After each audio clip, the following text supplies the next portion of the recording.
Karaca şarkısı. Harika bir şey.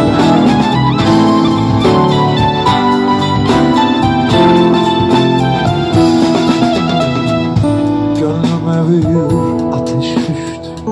Yanar ha, yanar yanar.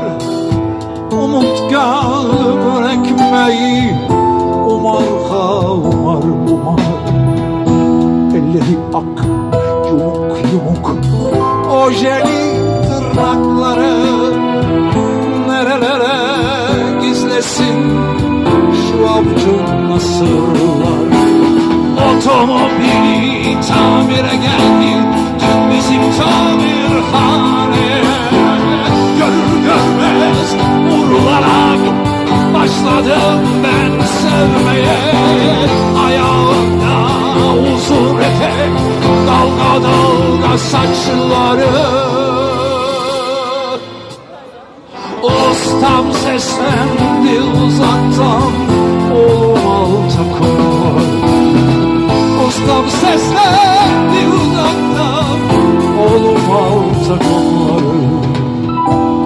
Bir romanda okumuştum, buna benzer bir şeyi.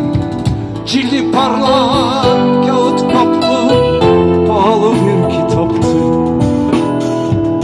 Ne olmuş, nasıl olmuşsa, aşık olmuştu genç kız. Yine böyle bir durumda tamirci çırağı. Ustama dedim ki bugün giymeyim tulumları. Arkası puslu aynamda taradım saçlarımı. Gelecekti bugün geri arabayı almaya. O romandaki hayali belki gerçek olmaya. O romandaki hayali belki gerçek. Durdu zaman, durdu dünya, girdi içeri kapıdan. Durdu zaman, durdu dünya, girdi içeri kapıdan. Öylece baka kaldım gözümü ayırmadan. Öylece baka kaldım gözümü ayırmadan. Arabanın kapısını açtım girsin içeri.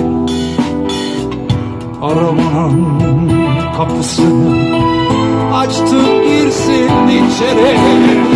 Kalktı hinar kaşları, sordu kim bu serseri.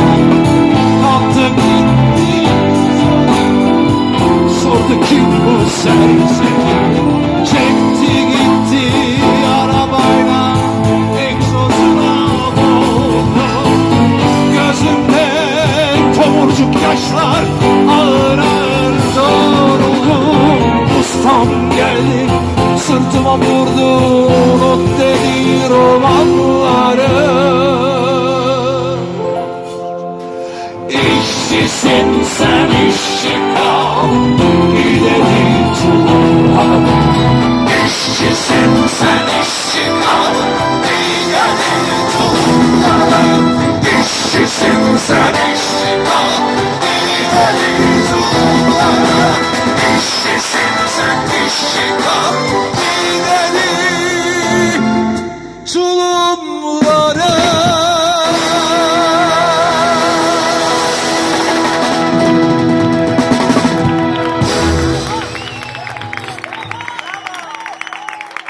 Teşekkür ederim. Çok mersi.